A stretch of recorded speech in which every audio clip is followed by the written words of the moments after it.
Assalamualaikum warahmatullahi wabarakatuh. Halo semuanya, kali ini saya akan berbagi latihan soal untuk persiapan tes PPPK, kompetensi teknis untuk mapel PKWU tingkat SMA. Sebelum ke pembahasan soal, di sini saya tampilkan kompetensi dasar PKWU kelas 12 semester 1 berdasarkan Permendikbud nomor 38 tahun 2018. KD 3.1 tentang perencanaan usaha, meliputi ide dan peluang usaha, sumber daya, administrasi dan pemasaran. KD 3.2 sistem produksi. KD 3.3 perhitungan titik impas atau break even point.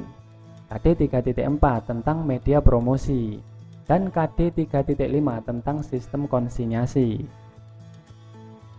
Materi yang dibahas pada bidang kerajinan adalah kerajinan yang berdasarkan pada kebutuhan dan keinginan lingkungan sekitar atau pasar lokal. Materi yang dibahas pada bidang rekayasa adalah rekayasa jasa profesi dan profesionalisme. Materi yang dibahas pada bidang budidaya adalah budidaya unggas petelur. Materi yang dibahas pada bidang pengolahan adalah pengolahan makanan khas daerah yang dimodifikasi dari bahan pangan nabati dan hewani. Selanjutnya langsung saja kita ikuti pembahasan berikut ini. Soal nomor 1. Perhatikan pernyataan berikut ini. 1. Material. 2. Teknik. 3. Harga. 4. Estetis. 5. Ekonomis. 6. Produktif. 7. Pengguna. 8. Fungsi. Faktor yang perlu dipertimbangkan dalam produksi produk kerajinan untuk pasar lokal ditunjukkan pada nomor.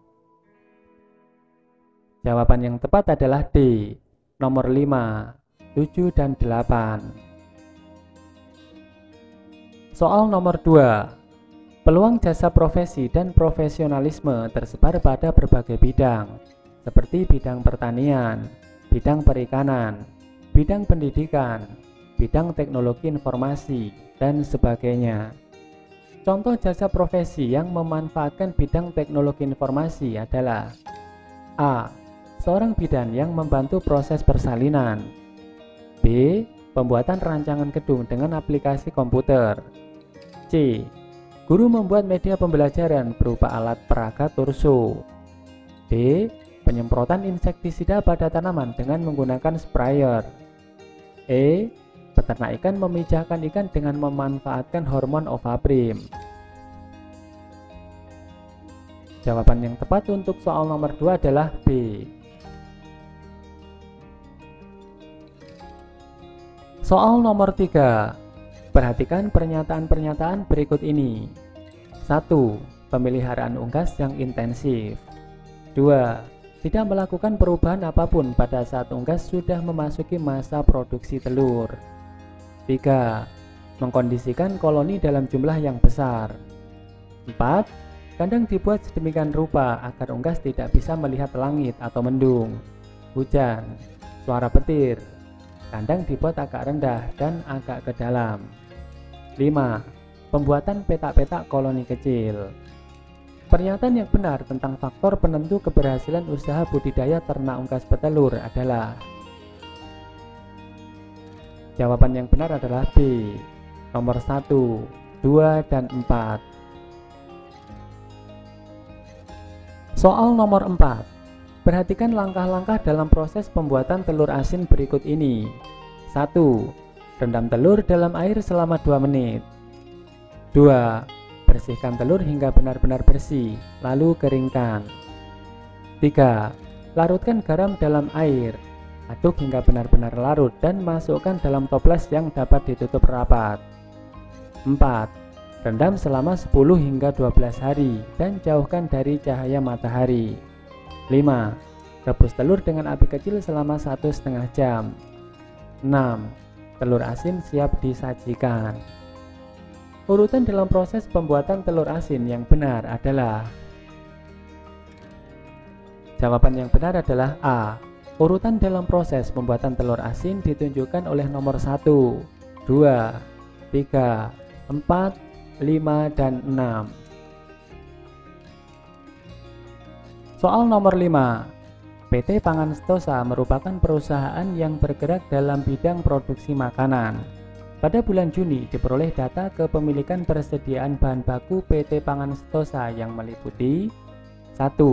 Bahan baku mentah 60 juta rupiah. 2. Bahan setengah jadi 90 juta rupiah. 3. Makanan siap jual 120 juta rupiah. Untuk proses produksi makanan yang akan dijual di bulan Agustus, PT Pangan Sentosa melakukan 1. Pembelian bahan baku 750 juta rupiah.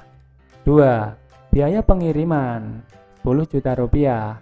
3. Biaya pemeliharaan bahan baku 9 juta rupiah. PT Pangan Sentosa juga memiliki sisa penggunaan bahan-bahan baku pada akhir bulan Juli dengan rincian 1. Sisa bahan baku 50 juta rupiah. 2. Sisa bahan setengah jadi 8 juta rupiah. 3. Sisa makanan siap jual 25 juta rupiah. Berdasarkan data tersebut, tentukan biaya pokok produksi dan harga pokok penjualan. Untuk menjawab soal nomor 5 ini, marilah kita lihat pembahasan berikut ini.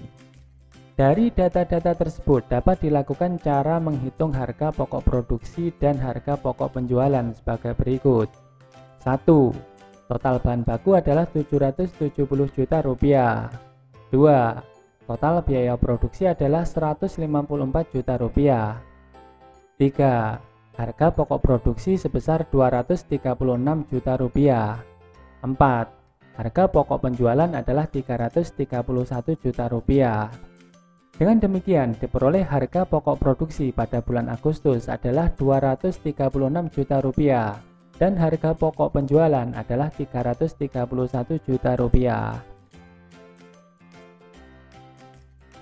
Soal nomor 6. Kemasan karton atau kardus untuk air minum dalam kemasan botol. Bila dilihat dari struktur isi produk yang dikemas, termasuk jenis pengemasan. A. Primer. B. Sekunder. C. Tersier. D. Disposable. E. Semi-disposable. Jawaban yang tepat untuk soal nomor 6 adalah A. Kemasan primer. Soal nomor 7.